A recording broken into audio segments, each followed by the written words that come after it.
Hello, this is Glenn, and today on Infants on Thrones, I sit down with author Brenda Stanley to discuss her murder mystery book, The Still Small Voice. Now, we'll also be holding a live discussion with Brenda on Wednesday, January 31st, that's 2024, at 7 p.m. Mountain Standard Time. If any of you would like to join that discussion, you can email me at infantsonthrones@gmail.com, and I'll also post more details, including the Zoom link that you can join with under this episode on the Infants on Thrones website. I hope that you join us, and I hope you enjoy today's episode.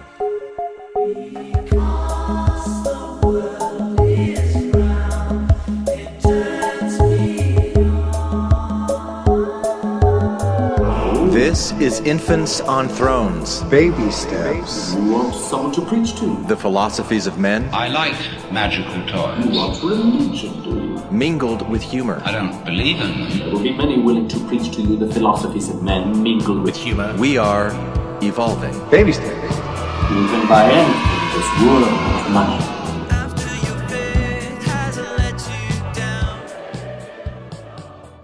Look for the good in everything. Look for the people who will set your soul free. It always seems impossible until it's done. Look for the good in everyone. All right, we are recording. All right, Brenda, thank you very much for coming on to Infants on Thrones. My pleasure. Your book, I really, really enjoyed.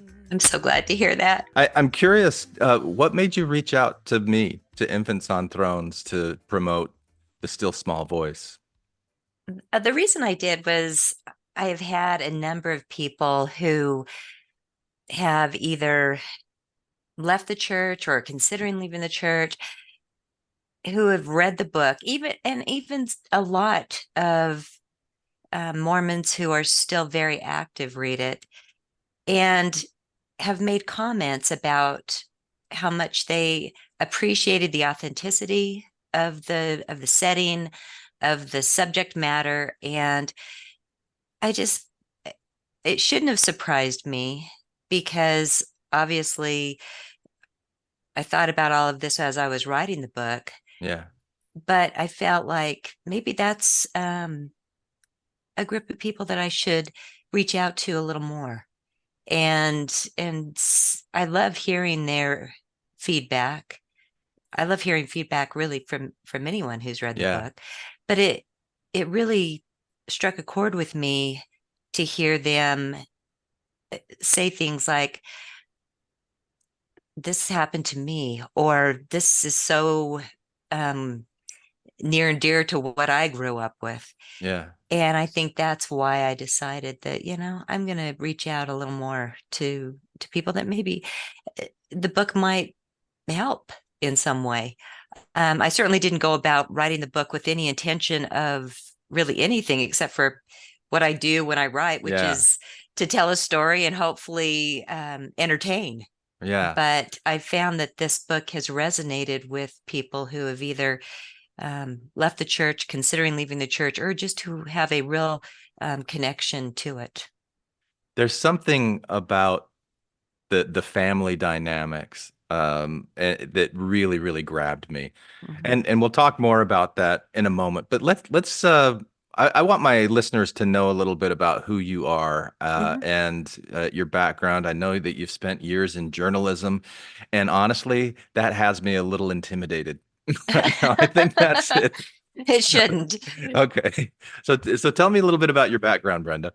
Sure. I was born in San Diego, and my father was a police officer who ended up going into the DEA. So we moved around quite a bit around the West, because being an undercover drug agent, you can't stay in the same place for very long. Wow. So I lived in a lot of areas that had major drug problems.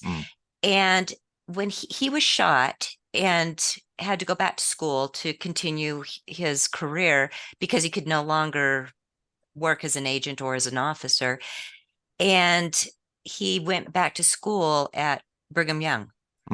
And we were LDS at the time.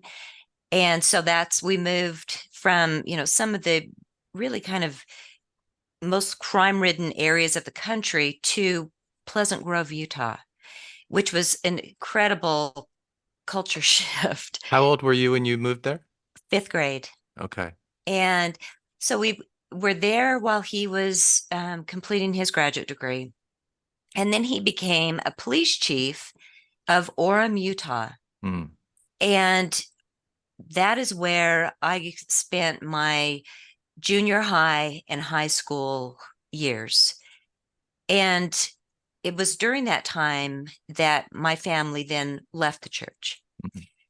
However, because it was my only social, I mean, that's all I had. All my friends Yeah. were in the church. I continued to attend, continued to go to the activities, and that wasn't uncommon. I had friends, a few friends who were Catholic Mm. and who attended the church functions for the same reason that I continued to, because that was our that's where all of our friends were, and that's what the friends did, the dances and so forth. So I continued on in that, and actually even into my marriage, continued attending. But when I was in my early 20s is when I officially left Yeah. and had done my research and thought process that went through that. So I have been, it's been quite a while now. However, I've lived in Utah, in Idaho, um, almost that entire time. And so still very entrenched in the culture. Okay. And so when I began writing novels when I was very young, wrote my first novel when I was 17. And that's what I wanted to do as a career, but learned very quickly that there are no jobs in novel writing. You don't Mm. just go and get a job. Very hard to have a stable income as a creative writer. Mhm. So I went back to school, started taking English degrees, trying to find something that would satisfy my love of writing, but also give me a paycheck. And I should go back a little bit in that I was a very young mother Mm. and needed to find work that was stable. Mhm. I got a job as a radio reporter just as a total fluke. It was Mm. something that was open, and I took it. And that's where I started my love of journalism, and found that many of the same things that I really enjoyed about writing short stories and novels were in journalism. The research, making sure that the details are correct. And even though journalism, you're, all about the facts, making sure things are correct, it still requires creative writing. You want Mm. those stories to be interesting. You don't want your viewers or listeners to turn off. And so it was an incredibly, I mean, I loved my career and found, just that was the perfect thing. And I'm so glad and so fortunate that I had the opportunities that I did. I worked for ABC News, did some work for ABC News in Washington, D.C. during the first Gulf War, Mm. and then produced when I was at KUTV in Salt Lake City. And then my on-air career as a investigative journalist and as an anchor was with NBC News in the affiliate in Idaho. Are there any particular stories that you remember that really stuck with you and made an impact on you during Oh, your time as a journalist? absolutely. The big one was the Jerry Underwood kidnapping and murder.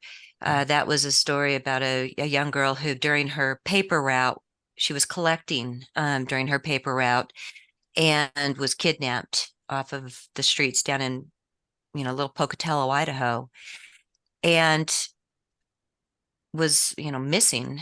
It was actually witnessed. The kidnapping was witnessed. A woman saw this happen outside of her window. And instead of immediately calling the police, she called the family. Mm. And so they then, it's small town. Yeah. And so nobody had seen this happen. Nobody had or, seen this happen before or have even had this experience. And it was horrifying. I mean, the search, it was just so intense. And I started on the story immediately when it happened. And then when they arrested the man who they found to have killed her, Mhm. he admitted to it. And I actually interviewed him Wow. a number of times and became, um, well, I shouldn't say became close, but I got to know the family very well Mm. because of all of the interviews that I had done with them, both before she was found and then afterward, and stayed in touch with them because the story continued through. He pled guilty. He went immediately onto death row, and then eventually died in prison. And that one, still to this day, is one that was horrifying, mainly because my oldest daughter, was the same age as Jerry Lee Oh. when this all took place. And so it was a really a difficult thing. You try to keep your emotions and all of your bias out of the stories, but to interview this family that was absolutely, you know, torn apart and it was so tragic. And then to go home at night and see my absolutely healthy, alive daughter was really, really difficult. Another story that came about at the same time was another kidnapping. At least we think that's what happened with Stephanie Crane up in Chalice, Idaho, which is an even smaller town than Pocatello. And this happened right after the abduction of Jerry Lee. So at Mm. one point, there was like this fear that there was some serial kidnapper. But this gal to this day has never been found. There is no trace of her whatsoever. And that happened from the very beginning. She simply vanished. And they didn't find shoes or a backpack or anything. Just somebody saw her walking home from the bowling alley that was kind of the town place to hang out. And then she was gone. And like I said, to this day, nothing. And so one of my novels, it's called The Color of Snow, is very loosely based on Mhm. that story as I was covering it about a young girl who was kidnapped as an infant. And then they find her years later as a 16-year-old, and just how she was found and how her life intertwined back together. So I use a lot of what I've learned as a journalist in my fiction writing. All my stories are mysteries and have some element of crime in them. It sounds to me like the writing, the creative writing was a way that you could kind of therapeutically deal with these challenging emotions that you would have when you would see these stories that became, like to most people, they're stories that you hear about on a TV. You're actually sitting across from the family talking with them. You're talking with the guy who did it, and Right. then you have to take that home with you. Yes. And it seems like the writing played a really valuable role. Am I overstretching in No, I that? think you're absolutely right. I think at the time I didn't necessarily see it that Mm. way, but I definitely do now. As I look back, I've had 6 novels published, and each one I can see what I was either doing at the time or thinking about at the time, what was affecting my life at the time because of the stories and just how they came about. So Right. I definitely feel that that was the case. And I feel from the very beginning, when I first started writing, that's exactly what was going on.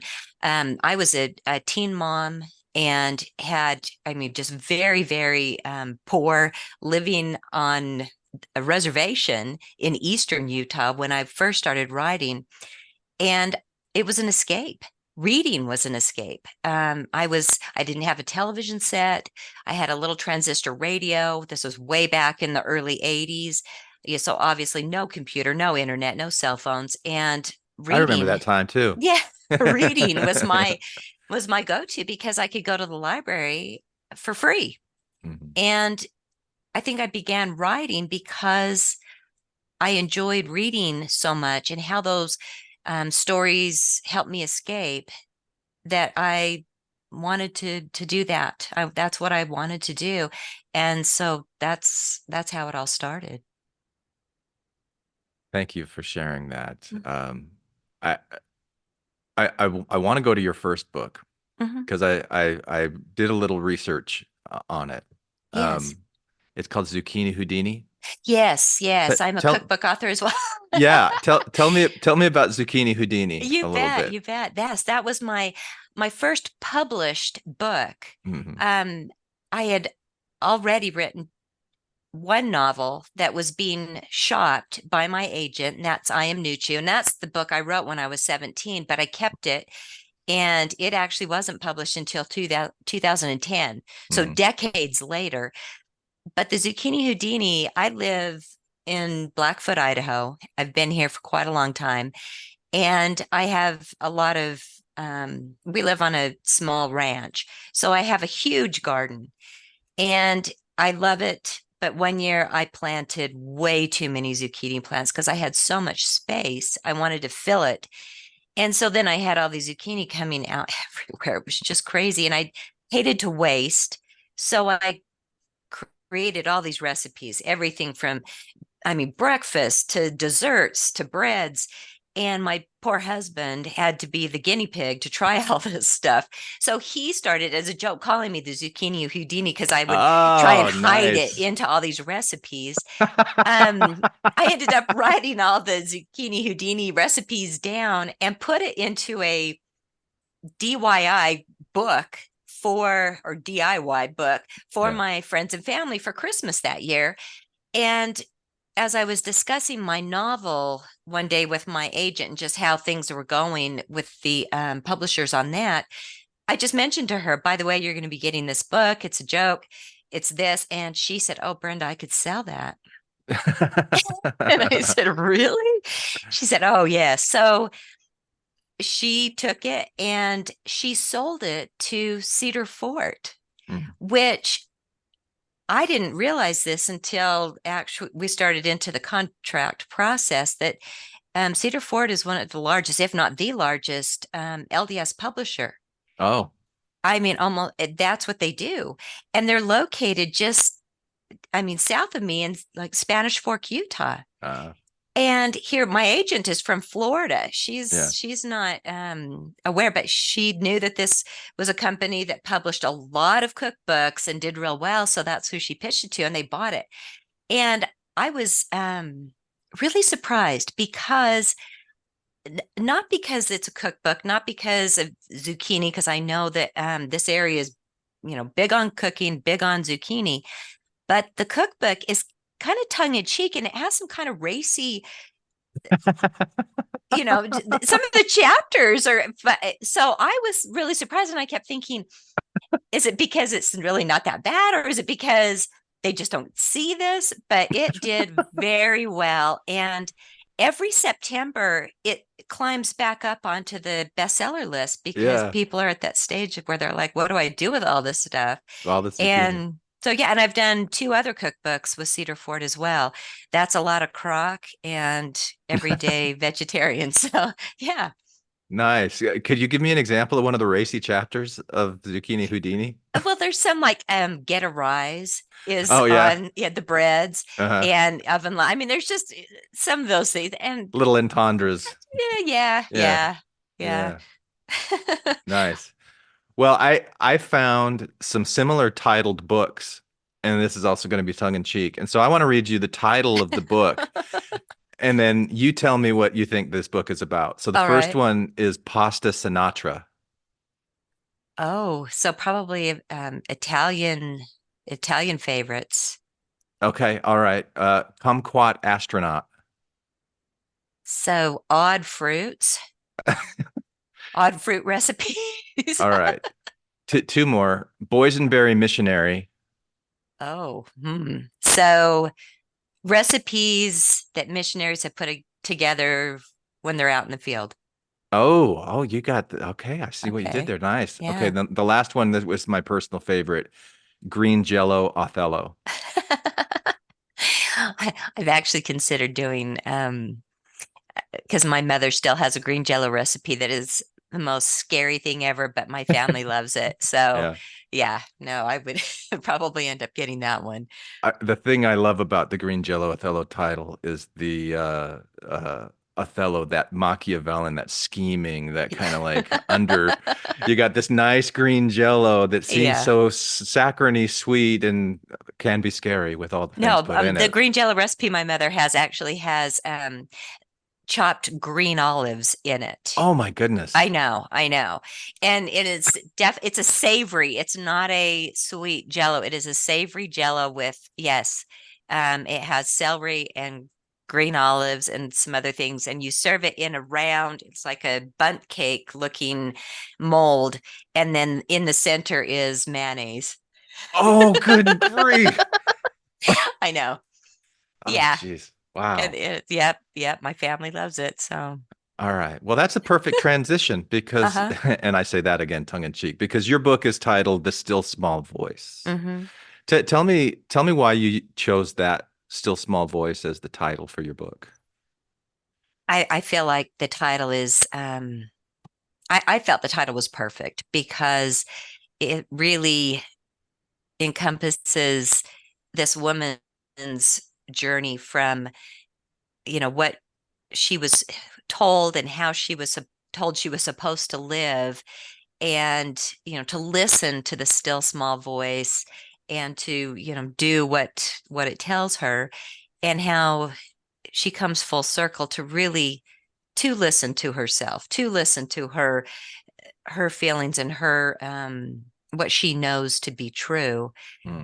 And so I felt not just with her journey, but with others, other characters in the book. It just felt right. And because the setting is within a dysfunctional LDS family in the Orem Provo area, because the still small voice is such a prominent song and message within the LDS church. I just felt like that really did tie in well.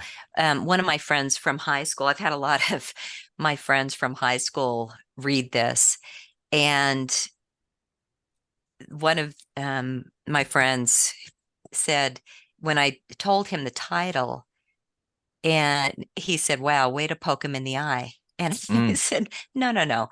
That was absolutely not my intention at all.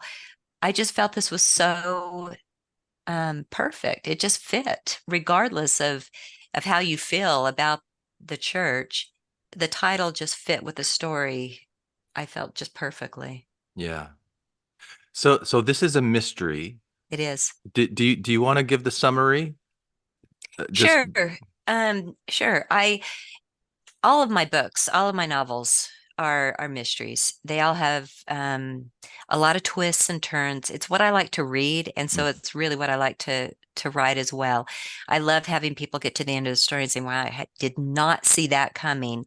That is the biggest compliment for me.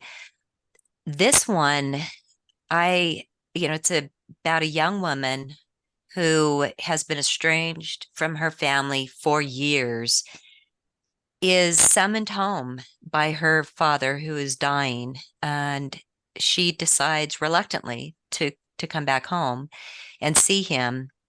And while she is alone with him in his room, he tells her about the death of a young girl during a youth church camp years ago when he was very young, and that the woman who is convicted and in prison all these years is innocent and that he has proof. And he gives her a photo album from photos that he had taken at that camp all those years ago, and tells her that she can find the proof within that photo album. And he is slowly dying, so he's losing his sense of, memories and all these as she's there, so she's unable to really have him say this is what happened or this is who did it, and so she is having to do her own investigation and looking not just into what has happened in the past but also into her own past, and why she left, how she left. So there is some, there's obviously some backstory that twists into what is happening now, and how she eventually learns the truth and how it relates to her own life. Yeah. I think the moment when the story first really grabbed me was pretty early on in your book, when Madison, who's your main character, is flying back to Utah, and she's in the airplane and she's looking out at the mountains, and she is reflecting on these mixed emotions that she has with what she Hmm. left, with what she's coming back to, how she's going to feel about coming back, all these questions. And as soon as she got around the family and they started talking, there there was so much about it that was familiar to me, but also not familiar to me, because I left the church probably 15 years ago, and a big part of it was when I divorced my wife, my ex-wife. Her family reminded me a lot of this family, so I've had a Hmm. lot of distance from that kind of interaction and environment, and it like brought me back into it so powerfully. It was like triggering. I could feel it in my body, like, oh my gosh. And the Yeah. overwhelming sense that I had pretty much from that point on, when I would read your book, is how grateful I am to not be in that, Yeah. not be in that culture of, and I'll say the Madison's mother is very harsh, Hmm. judgmental. She doesn't seem like she's happy about anything at all. Yeah. The her old Madison's older brother is just terrified because he's got his own secrets that, Hmm. his backstory comes out as part of Madison as she's doing her investigation, and just the hypocrisy and projection of shame and guilt, and it just so much shame. It seemed like shame was a really big Yes. emotion that you wanted to explore I in think that that book. that is, I mean, really one of the main themes of the book is the incredible power of shame. Mm, That emotion, I mean, it is so incredible that what people will do, what people won't do, because of that.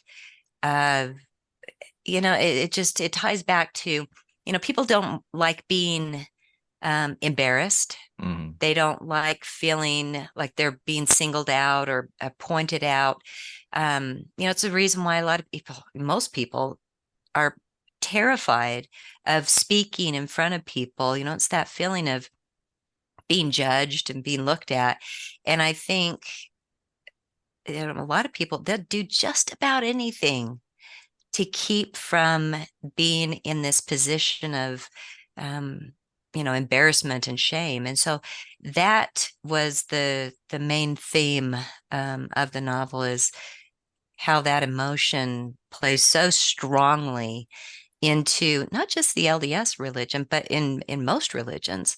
That is, how you're kept in line. And so that is why I really decided to focus on that.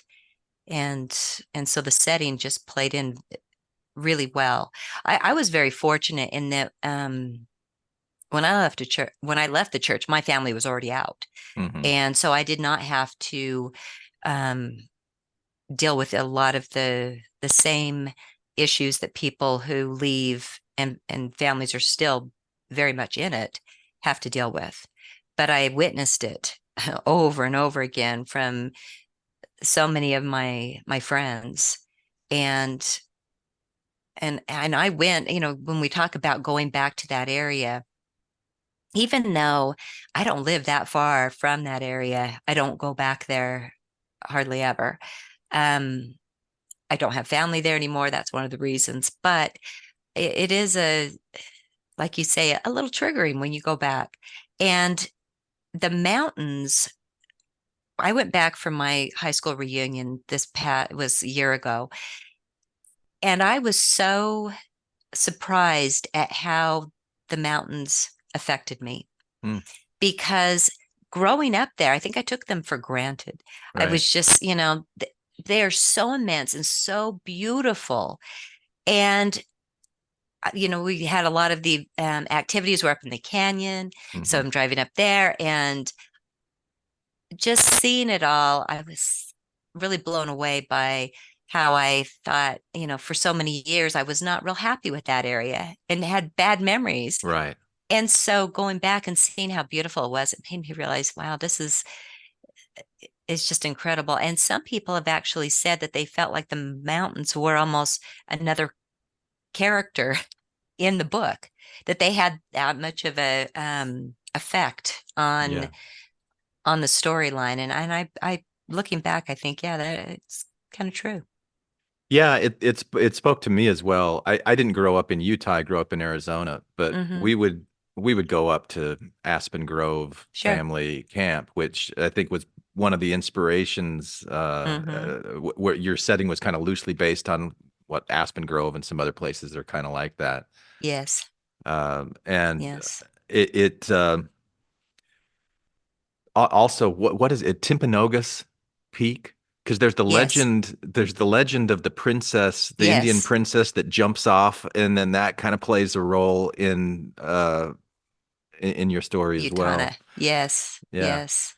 I mean, it all. It's especially if you do grow up in that area, so many of the activities are up either American Fort Canyon or up Yeah. Provo Canyon at those different things. And even when I was in school, very young, we had a school function that was a camp out up at a place called Cherry Creek.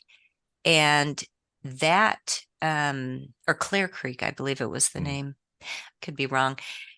But that, even though it was school, it was a school function, it was at a church, really. That's the church used that camp for a lot of their activities. And so, yeah, so much of what I have in there is based off of what I remember in my childhood and, what I've seen. Yeah. All right. There's so many things about your book that I'd like to talk about, but I Right. know that we can't because there are mysteries that you want the Hmm. readers to be able to discover for themselves. Right. Um, what were some of the things that when you went into writing this book, Hmm. what did you go like? What was the major inspiration for it, I guess? I I had written a short story like decades ago that I really loved. But at the time, I just felt like it was not, um, it just wasn't something I felt would resonate, I guess. It was something that I really liked the story. I felt it was something that I had was powerful and would have an impact. But at the time, I just didn't feel comfortable about releasing it. And so I kept it with a lot of my stories that I write. They, I print them out or I put them on a disc and I just kind of carry them around with me for a while. And we got discussing, my husband and I, about something that had happened. There is a lot of teen suicide in Utah and as well as in Idaho. And we were discussing that and just some of the reasons behind things. And I remembered my story, my short story, and I brought it back out and started fleshing it out and realized there's a lot more that I could do with this that would expand it into a novel. And that's how it came about. But it was a lot of the just looking at, like we just discussed, that power of the emotion of shame, which was big into that story. And I think a lot of the suicides that we see have a lot to do with that. The kids that are doing this are not feeling accepted. They are not feeling part of what they're supposed to be part of. And so that played a big role in what I was writing. And I just felt it was a more um, timely story now than when I wrote it all those years ago. What did it mean to you to dive into these characters, dive into their mysteries, their motivations, their emotions, the shame that they have. Like, how did Mhm. that impact you? I even the characters that are the bad guys, so to speak, I become very attached to. Mm, I get to know my characters inside and out. I've told people before, if you see me driving in my car and I'm talking to myself, it's probably because I'm talking to one of my characters and getting to mm, know them, these discussions with them. And I think that it's really important. Those conflicts are what bring out the personality and the character traits um, that you want. And so to have those characters that have those qualities that are not positive are just as important as your main characters, the ones that you want people to really empathize with and relate to. Madison, obviously, some people that I know would read the story and, a couple chapters in, I'd get text messages saying, "Is Madison you?" And I'd have to say, no, no, she's not. She is a journalist. Um, but no, she is not. She is not me, but I relate to her. I have to relate to my characters. And, her best friend, Jenny, is a real compilation of people that I know, people that I've known long time and others that have had similar situations that she's had. They mean a lot to me. Even Darlene, the mother, I've seen that. And so, in not just my friends' parents, but in people that are my peers, women that have been so tied into things that they can't, that their church comes before their children, which I just do not understand. I've seen a lot of that. I have two children who identify as LGBTQ. And, for the life of me, I just don't understand anyone putting anything above their child. And so that played into a lot of how I portrayed her and what I saw, what she was feeling. I know what she was feeling, what she saw, what she didn't want, what was important to her. And that's how I wrote her. yeah, the Darlene character, the mom, was Hmm. especially hard for me. There were times I Hmm. wanted to. This is gonna sound. I wanted to grab her shoulders and shake her, Yeah. and say, "Your daughter is here. She, like, love Hmm. her. Like, Yes. you're the yeah." I'm regretting that I said grab her shoulders and shake her now. Well, and it's interesting because I, what I see in so many people is no matter how badly they have been treated by their family, when they've left or for any other reason, that family, the parents can be really terrible to them. And yet they still want that acceptance. They still want that approval, even when they know, that the estrangement is wrong. It's not their fault. It's not something that they've done. It's, their parents have made that choice to estrange them, not something that they've done. They still want that approval. And Madison still went there and was feeling those emotions of wanting to be accepted, wanting to be part of that family. Yeah. And the thing that jumped out to me as you were talking there is how, like, because I was thinking, why would parents be so cruel to their kids if, Hmm. for whatever reason it might be. Uh, a lot of it seems to be the way that they're seen by other people. Exactly. Like, you got to put on a show. You got to fit the Hmm. mold. And Hmm. if you have, like you said, you've got daughters that are LGBTQ, and if you were in the Mormon culture and that doesn't really fit, then you'd be embarrassed. Like I have Exactly. 3 children, and my two oldest daughters also identify that way, and their mom has had a real hard time with it. And so Hmm. seeing the impact on my girls, and so much of it seems to be based on what other people are going to think about you. I think that's And exactly right. and it's It's all another in the form of mind. shame. It's It's another form of shame. It's as a parent. Um, it's exactly that. This shame of our family is not the way that it's supposed to look, in that, especially this time of year, the happy family Christmas portrait that everybody sends out on their Christmas oh card, yeah, yeah, yeah, that you want that to everybody to look and, be the way that they're supposed to be. yeah. And when it doesn't fit that way, the parents often put that on their shoulders. And yeah, it's unfortunate. What do you think the antidote is to that? Oh, that is a tough question. Welcome to I Infants on just, Thrones, Brenda. yeah, it is. Um, I just feel kindness and acceptance, and it sounds so generic and simple and idealistic, but that I just believe that is what it is. To judge people by anything, by the way they look, by what they believe, what path they've taken in life, is just, it's not the way.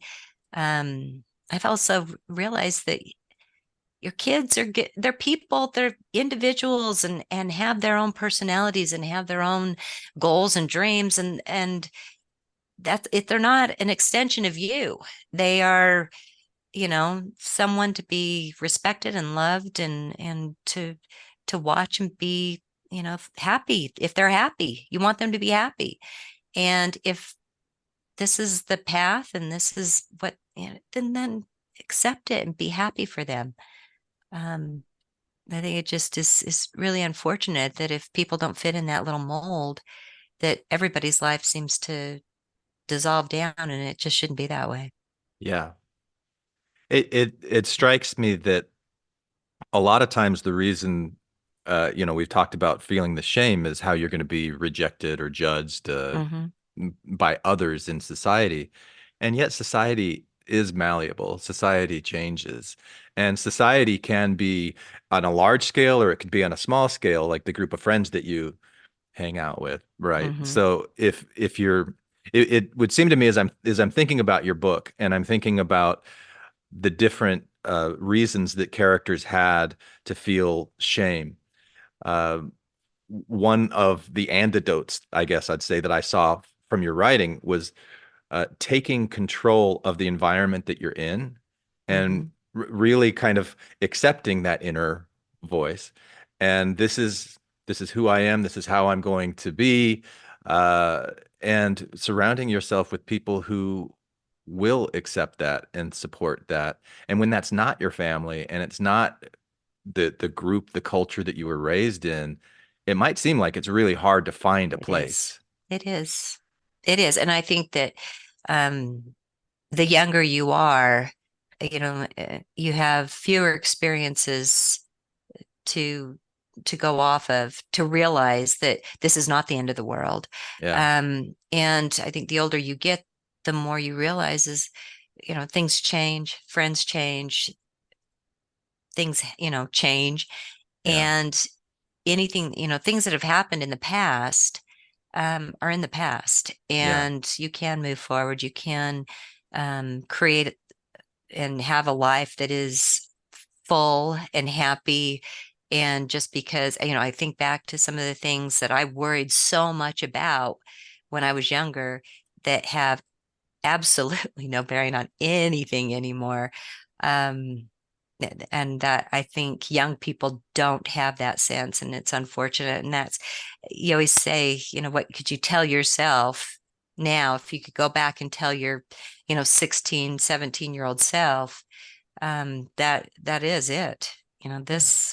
This is not the way things are going to be. These people are not going to have the effect on you that you think that they are. It will be good. It will be better. Yeah. I'm going to take a swing at Hmm. saying something about your book that I find really important, and then you can tell me after the fact if you want that edited out or not. But Okay. I found you create a parallel between your main character Madison and then this character Millie, who has been incarcerated. She's been in jail for I think it's 40 years. Hmm. And so as we're thinking about shame, it seems that Millie stayed in jail. Like she surrounded herself, she locked herself away because of all of this shame. Whereas Madison didn't. She went a different route, and both had their challenges. But I just find it so interesting comparing the two of them together that the thing that Millie, like as she was locked in jail for 40 years, feeling the weight Hmm. of all of the shame and guilt and sadness and grief and all of this stuff, the world outside was changing. Things that like people are becoming more accepting. Exactly. The things she didn't have to put herself away and lock herself for 40 years, but she didn't feel comfortable facing the truth, Right. and listening to her own still small voice inside of her. Hmm. Um, and I'm guessing that that was intentional, the way that you created those two characters. But I Yes, wonder if you could speak about that a absolutely. little bit. And did I do It, that okay without yes, giving anything away? All right. you did. I I see in my own life the differences generationally, um, how people are viewed, things that have happened, and I wanted that to come through because, you know, when this when the killing happened, it was in the early 80s, and things were so different then. Has everything changed? No, but a lot of things have. And so that was something I wanted to explore with this story, to show, how things do change, move on. Things will be better.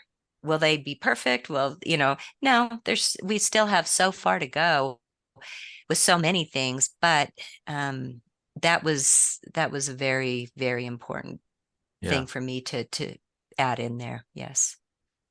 And the last thing I want to ask you about is how you play around with readers' assumptions or Hmm. expectations of what's happening, because it seems like assumptions also plays a role in what we were talking about with shame. If you're assuming that you're carrying around something that is going to be Right. really shameful, if people know, you're Hmm. making this assumption, and it may or may not be true. You don't really know. Right. So how do you play around with assumptions, and what role does that play? Well, it's a huge part of my writing. It's I think what creates a really good twist and a surprise ending is how that reader is. I mean, they're assuming it's going to turn out this way. And then when it doesn't, that's when it's a real impactful ending, and what, I strive for. So I do really enjoy looking at things that could be used in that when I write. So, and this one, it has an exceptional assumption Hmm. and that I've heard over and over again, that people have actually gone back and reread it just because they could not believe that they did not see what was going on. And so I really enjoyed hearing that. um, and I had a story just recently. I went in to the dentist and realized that my dentist was also a bishop, and he told me he had read the book. And at first I thought, oh, really? But he said, it's something I wish my congregation would read.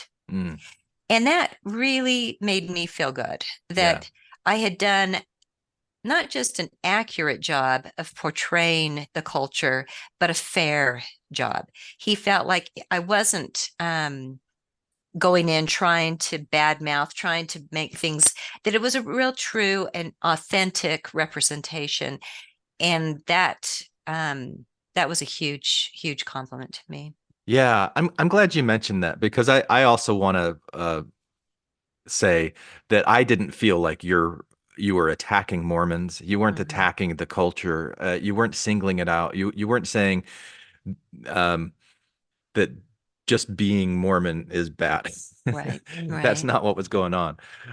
It's you were showing a dysfunctional family that expressed their dysfunction with a Mormon flair Hmm. and using Mormon language and Mormon symbols and all these different things. And I found that really compelling. But I also would agree with your dentist slash bishop that it would be a good thing for Mormons to read. They don't have to worry about their faith being challenged by Right, any historical issues. You're not right. like coming out and going, it's just, like when bad thing or when tragic things happen inside of a family, how is it dealt with? And things that are swept under the rug or things that are brought forth to be accepted and loved and healed or Hmm. hidden and like I really uh could have said it in any family, any yeah, dysfunctional family.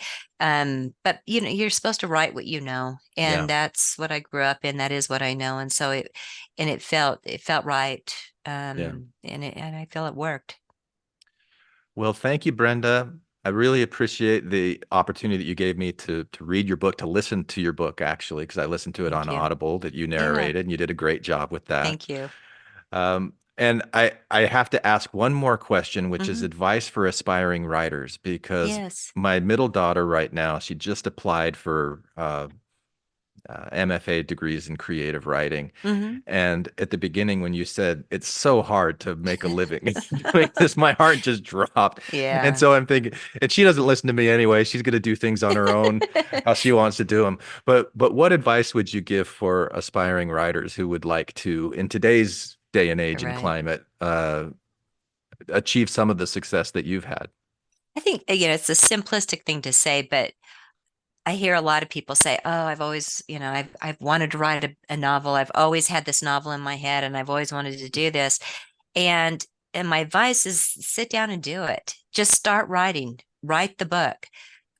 You can't do anything, can't market anything, can't sell anything, can't find an agent unless you have the book.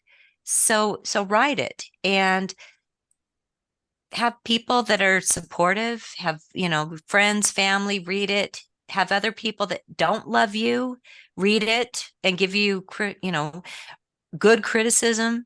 I think the biggest mistake I made in the beginning was having my mother and my husband read my Mm, stuff because of course everything was great.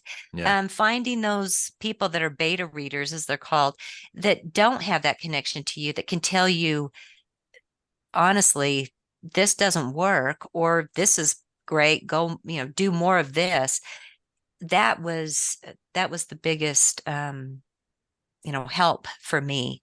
And just stick with it. I've been doing this a long, long time.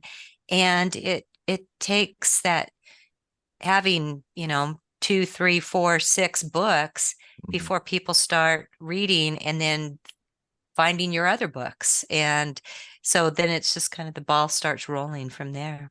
It seems that finding an agent is a really hard thing to do. To like It is. you write your books, you've got it, Yep. and then you find somebody that says, "Yeah, I can actually make money on this." Yep. What And you've done. that is key, is that your agent doesn't make money unless your book makes money. Yeah. And so, they go into this, they have to love what they're trying to sell. And the reason why you need an agent is because the big publishers will not even look at you unless you have that agent, because they know that this agent's already vetted Hmm. your work. And if they feel confident to put work into it without, getting paid, then there may be something there. And so that is very, very important part of it. I've been very fortunate. My agent was also an editor for years, and that was huge Yeah. in helping me. All right. Well, good luck to her. Yeah. Yeah. Yeah. I think so too. She's a Yes. great writer, great imagination, and just trying to find a place where she can really surround herself with people who Hmm. see that and find value in what she does. That's what I'm hoping for her. Yep. Good for So, her. I think that's wonderful. all right. Well, thanks very much, Brenda. And anything final that you'd like to say? Places that listeners of Infants on Thrones can come and check out your work? I would yeah, highly recommend either the audiobook, or you can find it just about anywhere. It's on Amazon, Barnes and Noble, all the websites. I have contact information on my websites. I would love to discuss the book, and I will do Zoom calls to book clubs anywhere in the country. I absolutely love doing that. So if that's something that you would find enjoyable, we can talk about the book. We can talk about a bunch of stuff, and I would thoroughly enjoy that. And it would be fun to talk about the book when I don't have to like not talk about Exactly. the mysteries. And that's That what's would be fun great. about the book club is we can actually let it all Yeah, come out. let it So, out. yeah. Awesome. All right. Well, thank you, Brenda. Thank you Good so luck in the much. future. I All right. appreciate that. Take care. And if you'd like to join us for a discussion with Brenda, come join us on Wednesday, January 31st at 7 p.m. Mountain Standard Time. Check out the website for more details. And once again, thank you for listening to Infants on Thrones. Put down the weapons that you use against yourself. You don't need them anymore. Lay down the weapons that you use against the world. We don't need another war. Put down the weapons that you use against yourself. Hi, this is Hillary. Matthew, Ryan, Carol, Keith. Ashley, and I like to play bingo online while listening to Infants on Thrones. You can comment on this episode on the website, infantsonthrones.com. And if you really like what you hear, give the Quorum a 5-star rating and write a short review on iTunes. I did. Anyone for the closing prayer? My worst crime is an inside job. Dark thoughts taking over like an inside mob. I tune into the scene between the eyes and take a breath. Thank you for listening to Infants on Thrones. I sit still and watch the thoughts float past me. Never mind the future, never mind what the past be. I like to jump and let the universe catch me. Free fall, watch the beauty blow past me. I keep my pockets light, destination in sight. Keep my actions elevated to compassionate heights. I'm walking past the fight, laying down on Sunday night. Choosing love when I pick up this night.